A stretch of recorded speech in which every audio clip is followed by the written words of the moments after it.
बिस्मिल्लाहिर्रहमानिर्रहीम। अस्सलाम वालेकुम नाज़रीन, आप देख रहे हैं प्रोग्राम सिटी एट 10 और मैं हूं आपकी मेज़बान अना यूसुफ। उम्मीद है कि आप सभी लोग ठीक ठाक होंगे।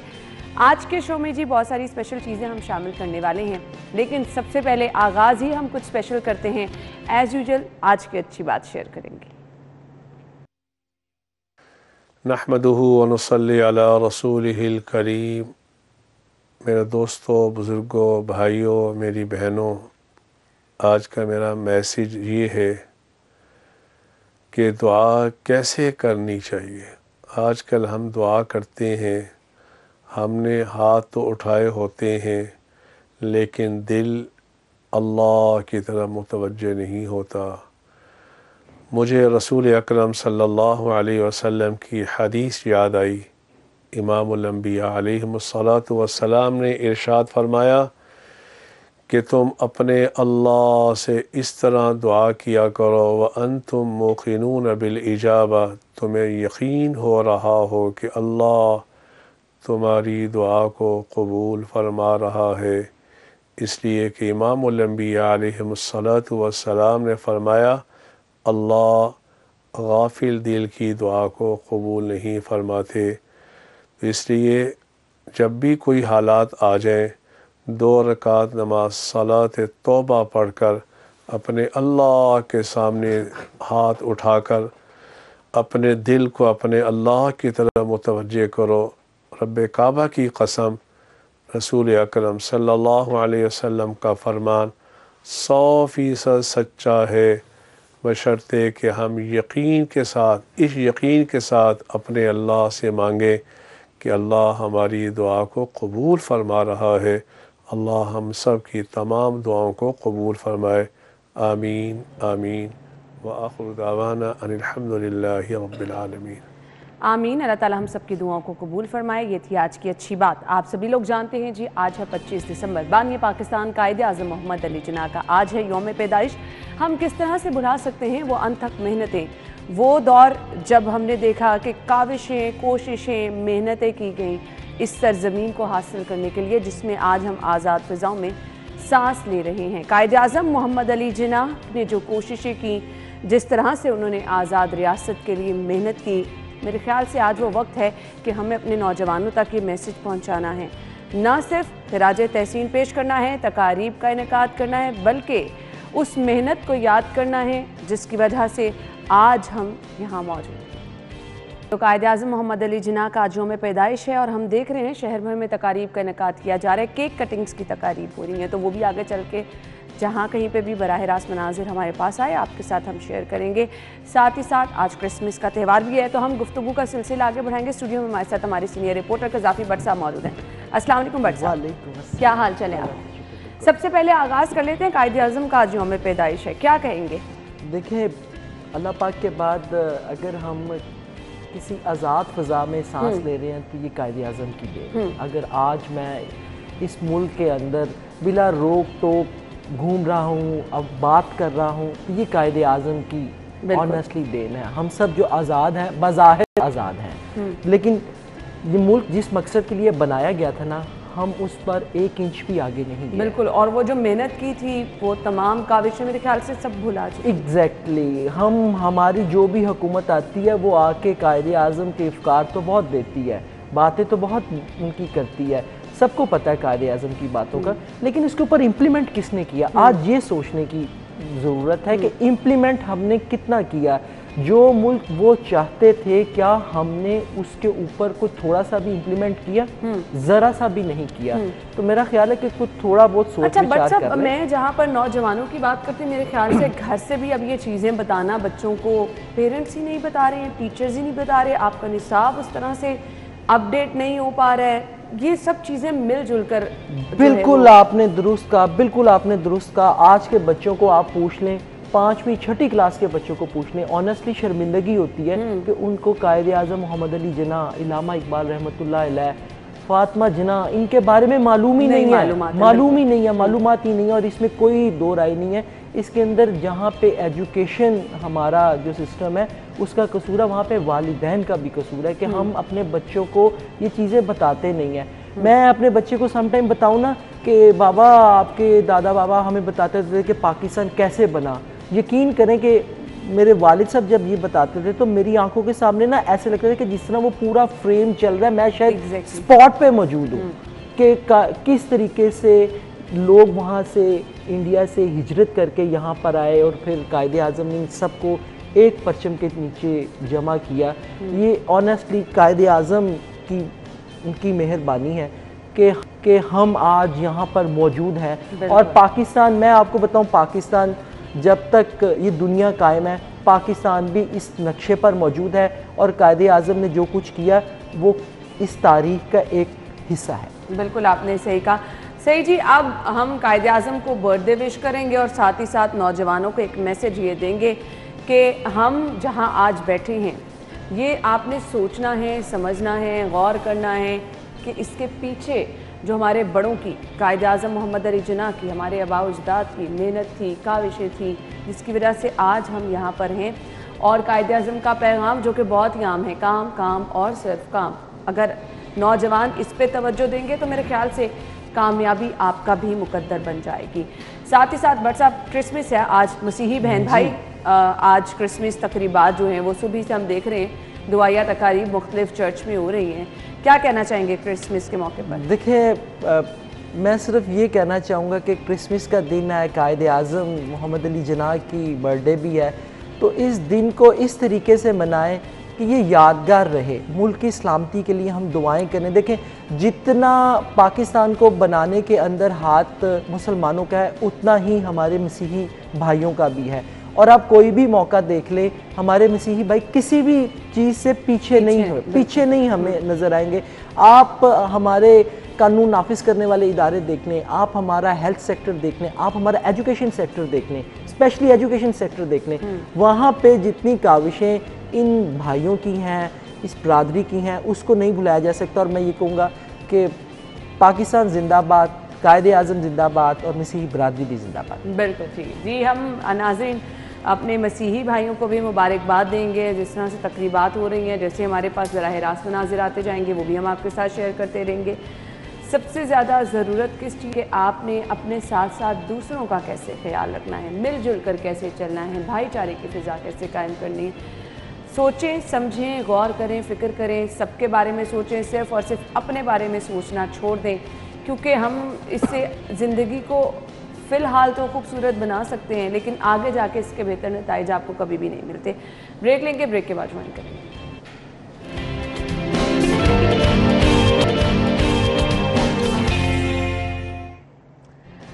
वेलकम बैक नाज़रीन। और अब जो हम खबर डिस्कस करने वाले हैं ख़तरनाक भी है और मेरे ख्याल से सबको एक्टिव होने की भी ज़रूरत है। बिजली चोरी कोई नई चीज़ नहीं है, लेकिन बिजली चोरी का गढ़ बन जाना ये मेरे ख्याल से खौफनाक चीज़ है और इसका खमियाजा भुगतना पड़ता है तमाम लोगों को। एक मोहल्ले में, एक घर में बिजली चोरी हो रही है, 2 में हो रही है, तो पूरा मोहल्ला उससे मुतासर हो जाता है। बट साहब क्या कहेंगे? देखिए, बात यह है कि बिजली इस वक्त चोरी इस वक्त जो बढ़ गई है ना, उसकी एक रीज़न ये भी है कि आप हर महीने बाद, थोड़े दिनों बाद बिजली की प्राइसेस बढ़ा देते हैं, हर थोड़े अरसे बाद। अब मुझे बताएं, लोगों का खाना पूरा नहीं हो रहा, लोग 3 वक्त की रोटी से 2 वक्त पे गए, 2 वक्त से अब 1 वक्त पर आ गए हैं। बिजली के भारी भरकम बिल्स कहाँ से पे करें, आप मुझे बताएं। जब बिल ही पे नहीं करेंगे, बेचारों को बिजली तो चाहिए ना। हर घर में चले एसी नहीं चलता, एसी तो खैर माशाल्लाह। एक रीज़न आपने बता दिया, एक मेरे पास है, मैं वो भी बताऊंगी, आप कंप्लीट कर लें। नहीं, पहले आप बताएं। अब वो एक रीज़न आपने बताई और बहुत अच्छी बताई, बिजली की कीमतें महंगी हैं, जिस वजह से कोई अफोर्ड नहीं कर सकता। अब बहुत सारे लोग इवन ये शिकायत करते हैं बट साहब के इनके अपने ही लोग लेस्को की ऑफ़र करते हैं, उनको मंथलियाँ लेते हैं, जिस पर बीच में साजबाज करके वो अपने पैसे ले जाते हैं। ये लोग मुलव्विस हैं प्रॉपर। ये है ना, ये पहले भी था, ये पहले से है। पहले ये था कि पहले चेकिंग का वो सिस्टम नहीं था, पहले पकड़ा नहीं जाता था, इतनी ज़्यादा अफरादी कुव्वत नहीं थी लेस्को के पास। लेकिन अब लेस्को के पास अफरादी कुव्वत भी है और पता भी लग जाता है कि किस जगह पर बिजली चोरी की जा रही है। ये इसमें साहब जिन्होंने पता कराना है, अगर वो खुद ही साथ मिले हो तो कौन पता कराएगा? ये देखे ना, मैं वही कह रहा हूँ ना। देखें, मेरी बात सुने, जो लेस्को का मुलाजिम है उस बेचारे ने भी अपना घर चलाना है। जो जिस घर के अंदर वो बिजली की फ्राहमी गैर कानूनी तरीके से दे रहा है, उसने भी अपना किचन चलाना है। तो देखें, म्यूचुअल अंडरस्टैंडिंग है ना, इसका जिम्मेदार कौन है? मैं समझता हूँ इसका जिम्मेदार लेस्को का मुलाजिम या जो बिजली चोरी कर रहा है वो नहीं है, इसकी जिम्मेदार हुकूमत है बिजली चोरी की। देखिए आप बिजली की कीमतों के अंदर इससे काम ही नहीं ला पाते हैं, आप डॉलर को बुनियाद बनाते हैं, डॉलर की कीमत, अच्छा चले प्राइस पेट्रोल की कम की आपने, हुई है ना पिछले दिनों 5 रुपए प्राइम मिनिस्टर साहब ने, वफाकी गवर्नमेंट ने की। अच्छा बिजली की कीमत कम, बिजली की कीमत कम हुई नहीं हुई, बट साहब वो ये करते हैं ना, इधर से पेट्रोल की कीमत कम कर दी, बिजली की बढ़ा दी, कान ऐसे करके पकड़ लेंगे, कान ऐसे करके पकड़ ले, बात तो एक ही ना, कान ही पकड़ना है ना।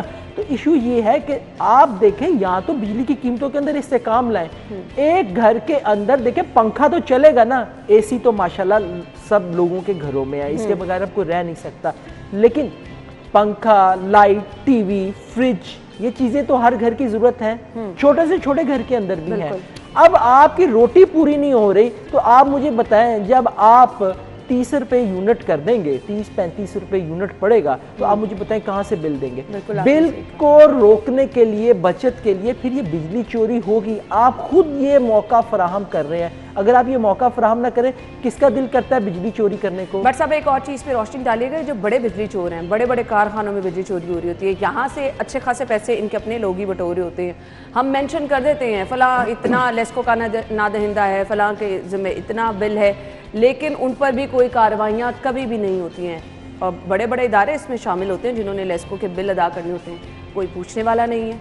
क्यों पूछेगा, क्यों पूछेगा? देखें मैं आपको बताऊं, छोटे घरों की निस्बत सबसे ज्यादा बिजली चोरी बड़ी जगहों पे होती है। एग्जैक्टली छोटे घर में कितनी बिजली चोरी हो जाएगी आप मुझे बताइए। पकड़ते हमेशा जाके आम सारे, अल्लाह आपका भला करे, हमेशा जाके छुरी चलाएंगे अब गरीब आदमी जहाँ पे बस चलता है, जहाँ पे बस चलता है। लेकिन किसी बड़े कारखाने पे, किसी बड़े घर पे, मैं हमेशा एक ही मिसाल देता होता हूँ, लोगों को याद होगी, आपको भी याद होगी, GOR के अंदर बिजली पकड़ी गई थी।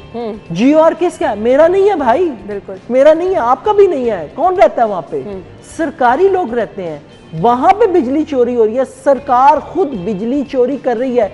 उन बिजली चोरों के आज तक नाम सामने आए हैं। बिल्कुल किसके घर में चोरी हो रही थी, कौन करवा रहा था चोरी? किसी इनमें से किसी ने एक को भी कोर्ट में, अदालत में, थाने में लेके गए? नहीं लेके गए। तो भाईजान जब आप खुद बिजली चोरी कर रहे हैं, मैं इसकी हौसला अफजाई नहीं कर रहा हूँ, लेकिन मैं कह रहा हूँ जब आप खुद बिजली चोरी करें तो फिर आप दूसरे को कैसे मना करेंगे? बिल्कुल ऐसे। मैं जब खुद बिजली चोर हूँ तो आप मुझे बताएं मैं किस तरह रोकूंगा कि भाईजान आप बिजली ना चोरी करें, आप ना उसके साथ मुकमका करें। भाईजान जब तक आप चीजें सस्ती नहीं करेंगे, कीमतों के अंदर इस्तेहकाम नहीं लाएंगे, बिजली चोरी हो या शय खोरोनोश की कीमतों में इजाफा हो, आप कुछ नहीं कर सकते। ये चलता रहेगा मामला, उसका भी किचन चलेगा, उसका भी किचन चलेगा, तो किचन को चलता रहने दें। बिल्कुल ऐसे ही है। लेकिन भट्ट साहब इसमें गरीब आदमी पिस रहा है, वो चाहे पकड़ की सूरत में पिसता है या फिर वो ज़्यादा बिल जो है भरने की सूरत में पिसता है। यहाँ पर कानून नाम की चीज़ नहीं है, जंगल का कानून है और यही चीज़ें बढ़ती चली जा रही हैं, रोकने वाला कोई नहीं है। अच्छा जी, बिजली के बाद अब गैस का जो सूरत हाल है वो ये है, हर रोज़ हम कहते हैं शदीद बहरान, शदीद बहरान। गैस कई इलाकों में या तो है ही नहीं या तो प्रेशर कम है। नई चीज़ नहीं है, लेकिन क्योंकि महंगाई, इतने सारे अवामिल मिलकर आवाम को परेशान कर रहे हैं कि अब वो कहते हैं ना पानी सर से गुजर गया है, वो सूरत हाल होगी। आवाम को समझ नहीं लग रही कि वो जाएं तो कहाँ जाएं। अच्छा गैस मुझे समझ नहीं लगता किधर जाती है। भट्ट साहब डिटेल में हम इसको डिस्कस करते हैं, आयशा ब्रेक का कह रही है, वापस आते हैं तो फिर हम जानते हैं भट्ट साहब से कि असल सूरत हाल क्या है, वाकई गैस जाती का है। ब्रेक के बाद आते हैं।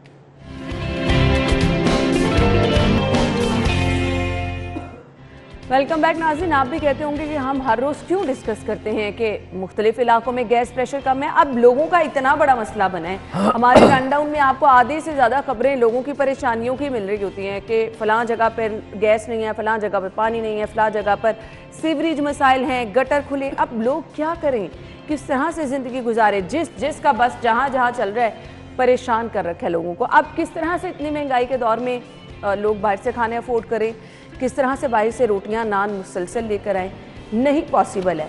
बट सब क्या कहेंगे? देखिए मुझे तो ये समझ नहीं लगती, गर्मियों के अंदर बिजली गायब हो जाती है, सर्दियों के अंदर दोनों चीज़ें ही गायब हो जाती हैं। अच्छा बारिश हो जाए तब भी बिजली हमारी गायब हो जाती है, यहाँ पे थोड़ी सी धुंध पड़ जाए तो दोनों चीज़ें फिर गायब हो जाती हैं।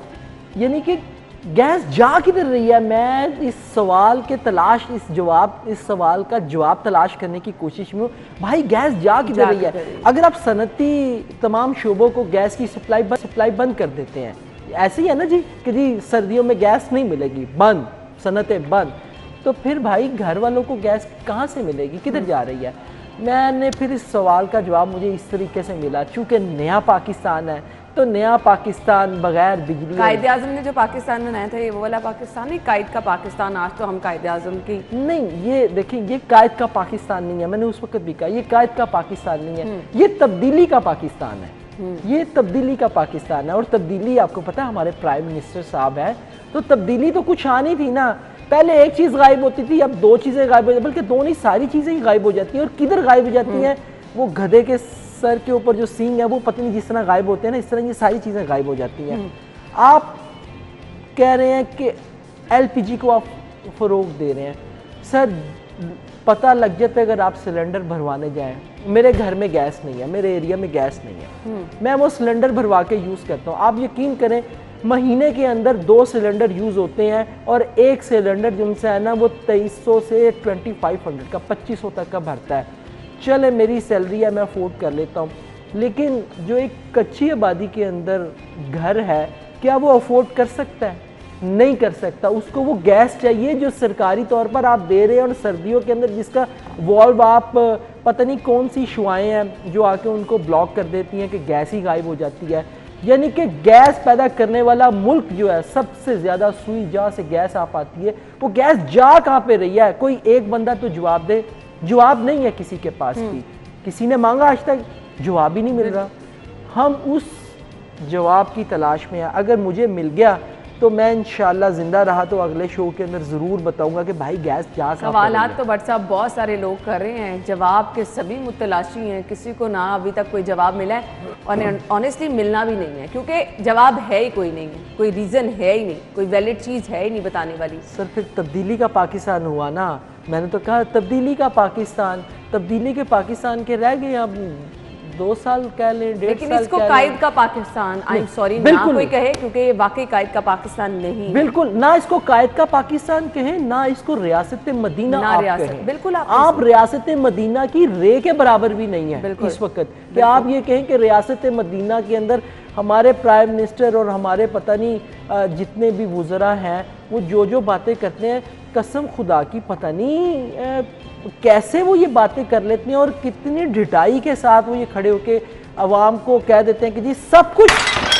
कुछ ठीक है। देखिए माजरत गिलास टूट गया, जज्बाती नहीं हुआ। नहीं ये बट साहब हकीकत ये थी कि वाकई यहाँ पर सब कुछ मेरे ख्याल से बंद होना ही बन जाता था, जिस तरह से हालात आ गए हैं ना, ये चीज़ें वाकई स्टेज आप यकीन करें कि इस स्टेज पर मैं आपको बताऊं, मैंने बारहा कहा है, किसी मिनिस्टर को कहें, किसी वजीर को कहें, किसी चौराहे पे जाके ना वो खड़ा हो जाए ना, सिर्फ चंद लम्हे के लिए खड़ा हो जाए, मैं आपको बताऊं अगर उस बंदे को वहां पे जूतियां ना पड़नी शुरू हो जाए आवाम की तरफ से। इसलिए बाहर को निकल ही नहीं रहा। बाहर क्या निकलना है, कोई जवाब देने के लिए स्क्रीन पर आने को भी तैयार नहीं होता, किसी शो में जाने को तैयार नहीं होता, क्योंकि सवालात के जवाब ही नहीं। हम एक ब्रेक लेंगे, ब्रेक के बाद ज्वाइन करेंगे।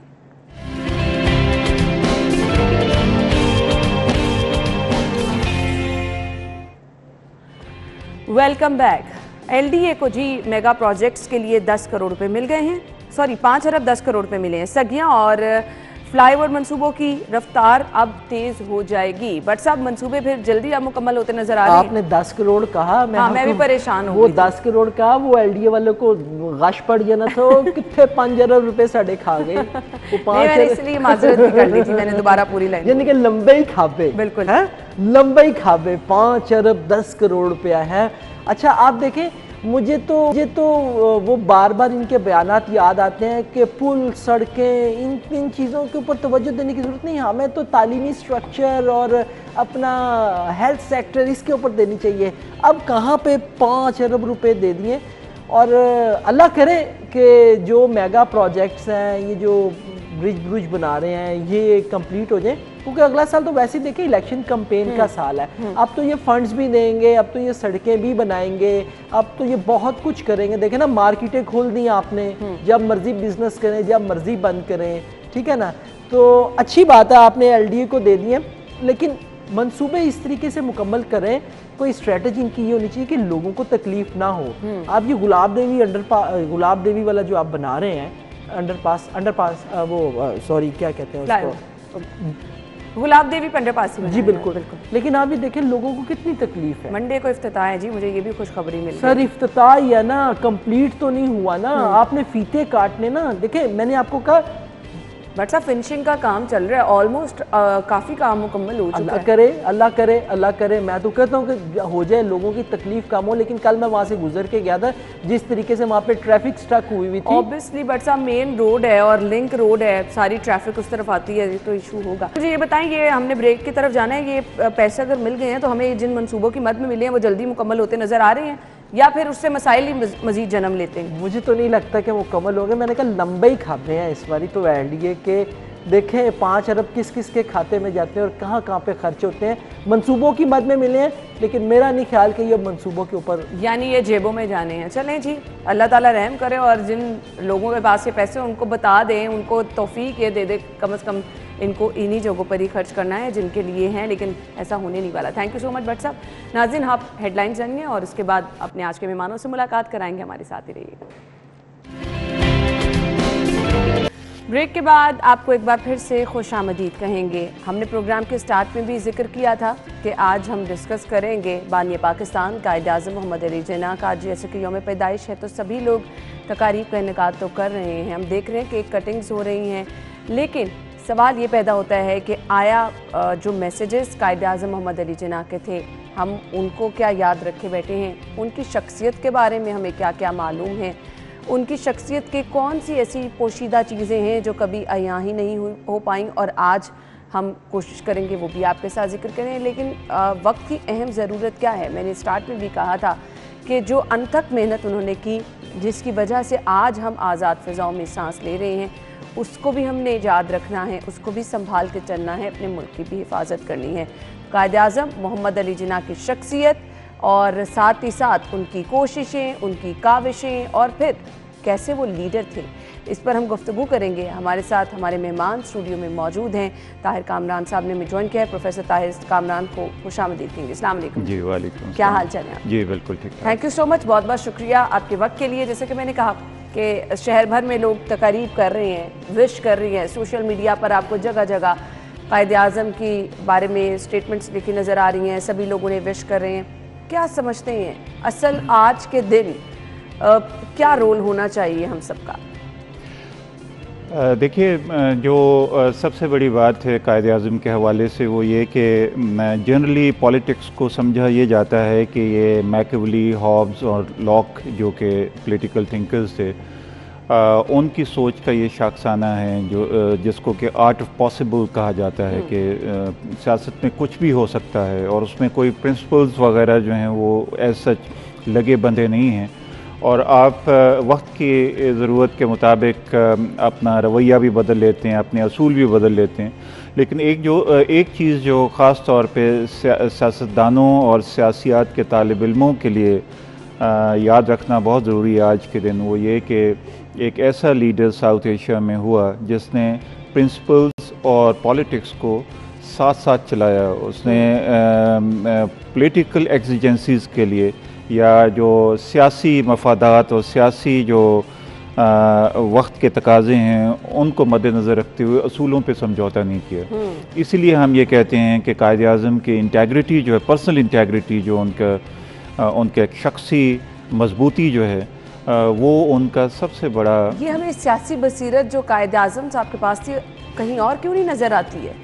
वो एक्सेप्शनल आदमी थे, इसी वजह से कायद-ए-आज़म एक हैं, हाँ। यू नो, और कोई है नहीं। क्योंकि जिस तरह से कायद-ए-आज़म के, मैं बाज़ औक़ात सोचता हूँ और बड़ी हैरानी होती है कि कायद-ए-आज़म ने अपनी ज़िंदगी में बरतानवी दौर का अरूज भी देखा और बरतानवी जो अरूज को ज़वाल में बदलते हुए भी देखा और उसमें से उन्होंने कुछ जो नताइज अख़ज़ किए वो बहुत ही अहम हैं कि जो उन्होंने 1940 में जो तकरीर की थी या वो जिस तरह से समझ रहे थे 1940 में लाहौर में करारदाद पाकिस्तान के मौका पर, वो देख रहे थे कि मगरबी नेशनलिज़म का अब ज़वाल है।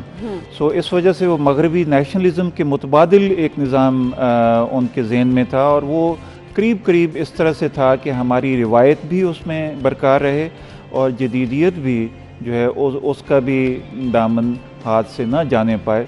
सो एक इम्तज़ाज या सिंथेसिस जिसको कहा जाता है, synthesis between tradition and modernity, उसका जो उसकी मैनिफेस्टेशन जो है, उसका इजहार जो है, वो कायद आज़म की शख्सियत और उनके अफकार में था। ये चीज़ समझना बहुत ज़रूरी है कि रिवायत, हमारे मुस्लिम तहज़ीब और जदीदियत जो है, इन चीज़ों को साथ साथ लेके चलते थे। अंग्रेज़ी बोलने वाले शख्स से मॉडर्न मुस्लिम थे, एक बहुत ही मगरबी और बरतानवी पैराए में उनकी अपनी फ़िक्री तरबियत हुई थी, लेकिन एक जो रिवायत के साथ उनका जो लगाव है, या उनकी जो उनकी जो his association and his pension for tradition, वो उसको हमें कभी भूलना नहीं चाहिए। बिल्कुल आपने सही कहा। कायदाना सलाहियतों की अक्सर हम बात करते हैं, लीडर की बात करते हैं। लीडर कायद आज़म कैसे थे? देखें, ये पहले भी मैंने ये कहा कि पर्सनल इंटेग्रिटी जो है, पर्सनल इंटेग्रिटी और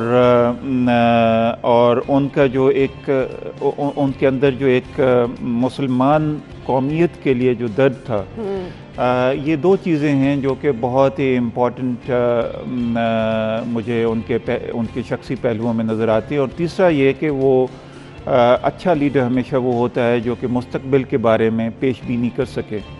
तो कायद आज़म ने भी शुरू में जब वो कांग्रेस के साथ थे और बाद में वो अलहदा हुए और फिर मुस्लिम लीग बहुत ही पसोपेश के बाद वो उस बहुत ही रुकावटों को अबूर करके वो उस जगह पे पहुँचे जहाँ पे उन्हें कायद आज़म कहा गया। तो एक अनथक मेहनत, मुस्तकबिल की पेशबीनी और माजी से सबक सीखना, ये 3-4 चीज़ें हैं जो वो हमेशा उन्होंने उनकी शख्सियत को एक तरह से those were the main constituents of his personality, अगर आप अंग्रेजी में। अच्छा जी, हम अक्सर कहते हैं कि कायद आज़म की शख्सियत, उनकी ड्रेसिंग, उनका बात करने का अंदाज, उनका चलने, बिलाशुबा सब कुछ मुनफरिद था। कुछ उनकी शख्सियत की चीदा खुसूसियात, जो चीज़ें आप समझते हैं लोग उससे इंस्पायर होते थे, फॉलो भी करते थे, उनको देखना इस तरह से लोग चाहते थे कि हम भी ये तमाम चीज़ें जो अडॉप्ट करें। कौन सी ऐसी चीज़ें जिसको आपने सुना कि लोग बड़ी डिस्कशन करते हैं उनके बारे में? नहीं, उनका जो है बड़े टेस्टफुल आदमी थे, उनका जो लिबास, उनका नशिस्त बर्खास्त, उनका स्टाइल जो है। फिर ये है कि इब्तदाई अहद में शेक्सपियर के बहुत ही ज़्यादा दिलदादा थे। शेक्सपियर का बेशतर हिस्सा उन्हें ज़बानी याद था। और वो अदायगी भी बहुत ही एक सदाकारों की तरह करते थे, और उसका फ़ायदा उन्हें प्रोफेशनल भी हुआ कि कोर्ट में जो उनकी अपीयरेंसेस हैं। फिर ये है कि जहानत बहुत ही ज़्यादा, कि एक वाक़या जो है जनरली मैं अपने साथियों से वो शेयर भी करता हूँ कि जब मजिस्ट्रेट के सामने वो पेश होते हैं तो ये एक दलील देते हैं, वो कहते हैं रबिश। दूसरी बात वो करते हैं तो वो अंग्रेज़ मजिस्ट्रेट फिर कहता है कि it's rubbish. Third time when he said rubbish, तो कायद आज़म कहते हैं कि my lord, I don't see any rubbish in this room, rubbish is coming out only from your mouth. तो ये इस तरह की जो बज़ला संजी है, वो भी कायद आज़म का एक शख्सी खासा है, जिसके ऊपर कम काम भी हुआ है और इसको रिफ़र भी कम ही किया जाता है। बुनियादी तौर पे जो कायद आज़म की शख्सियत में उनका संजीदा पहलू, उसको कई दफ़ा बहुत ही बोरिंग किस्म की शख्सियत बना के तो पेश किया जाता है। मेरा ख़्याल है ये कायद आज़म की शख्सियत जो है उसका हमागीर इहाता नहीं है। बिल्कुल आपने सही कहा।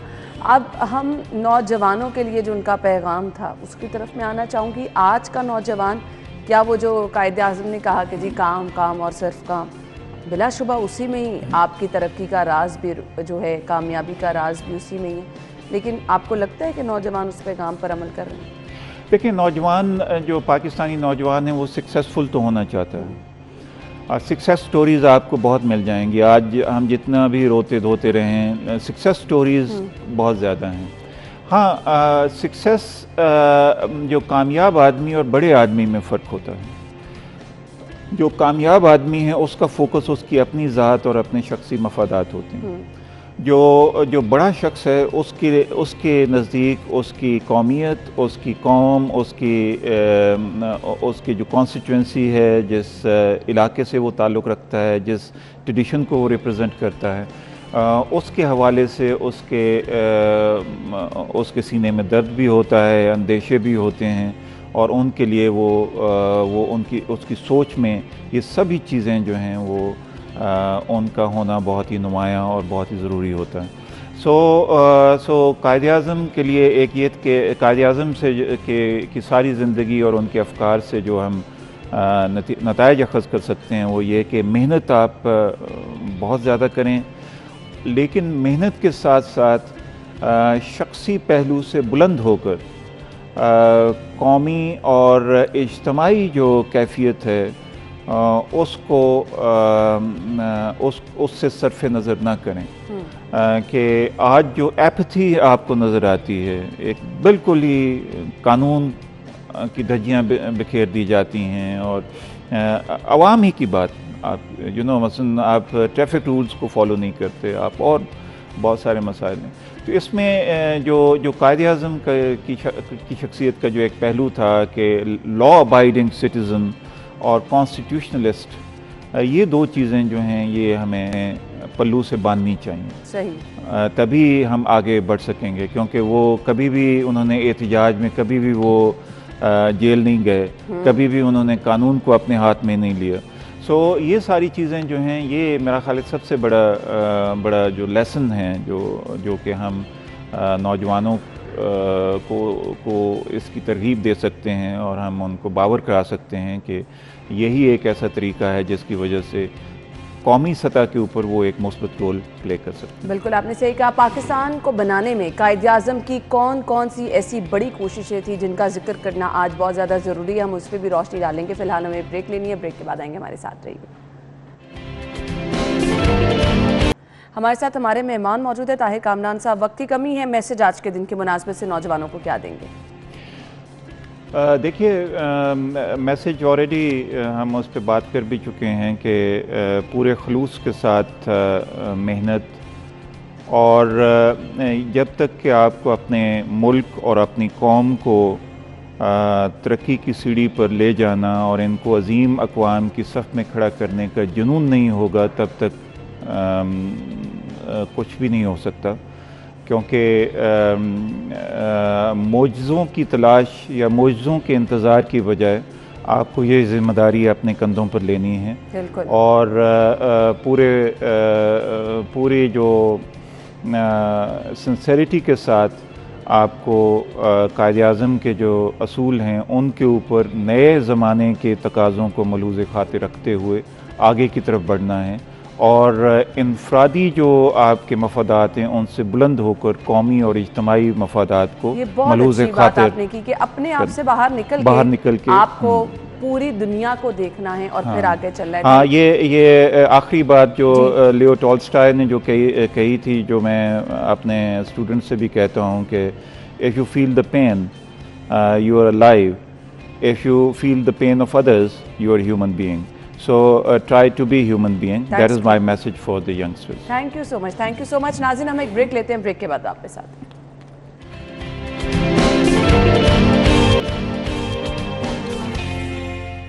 बहुत ही खूब, बहुत ही खूब। नाज़रीन, हमारे साथ हमारी नन्ही गुलकारा, नन्ही लेकिन माशाल्लाह इनकी आवाज़ से तो आप इनको बिल्कुल नहीं कह सकते नन्ही गुलकारा, हादिया हाशमी मौजूद हैं। अस्सलाम वालेकुम, क्या हाल चाल है? वालेकुम अस्सलाम, ऑल गुड, आप कैसी हैं? अल्हम्दुलिल्लाह, मैं भी बिल्कुल ठीक ठाक। हादिया को अक्सर हम गानों में देखते हैं और अब कलाम भी हादिया पढ़ती हैं, ये कुछ मुनफरिद होता है, कैसा लगता है? एक्चुअली मुझे अपने पाकिस्तान के लिए तराने पढ़ना और मेले नगमे पढ़ना बहुत ज़्यादा अच्छा लगता है, वो मैं अपने दिल से पढ़ती हूँ। दिल से पढ़ती हूँ, और वाकई वो हुब्बुल वतनी, वो जज्बा जब आप महसूस करते हैं तो आवाज़ में निखार, आवाज़ में खूबसूरती खुद ब खुद जो है वो आ जाती है। प्रैक्टिस करती हैं इनकी भी? जी बिल्कुल, प्रैक्टिस तो बहुत ज़्यादा होती है, 2-3 घंटे प्रैक्टिस होती है, लेकिन प्रैक्टिस के अलावा तो कुछ हो नहीं सकता ना हमारे गले के। जब तक हम प्रैक्टिस नहीं करेंगे तब तक हमारी आवाज़ नहीं अच्छी होगी। स्कूल के इवेंट्स में भी ये सब चलता रहता है साथ साथ? हाँ जी बिल्कुल। सही। तो मिली नगमे जो हैं आपकी पसंदीदा सबसे कौन सा है? एक्चुअली जब पाकिस्तान के लिए कोई भी दिल से मेरे नगमा पढ़ा जाए ना तो वो मेरे लिए हमेशा फेवरेट रहता है। हमेशा फेवरेट रहता है। तो अपना एक और फेवरेट नगमा आज के दिन के मुनासबत से कायदे आज़म को खिराज तहसीन पेश करने के लिए खूबसूरत अंदाज और खिराज तहसीन पेश किया जी बानी पाकिस्तान को। Thank you so much Hadiya, आपके वक्त का बहुत बहुत शुक्रिया। नाज़रीन, आई होप आपको आज का प्रोग्राम पसंद आया होगा। अपना आपने बहुत सारा ख्याल रखना है और हमें दुआओं में याद रखना है। इंशाल्लाह आपसे अब मुलाकात होगी मंडे को। इजाज़त दीजिए, अल्लाह हाफिज़।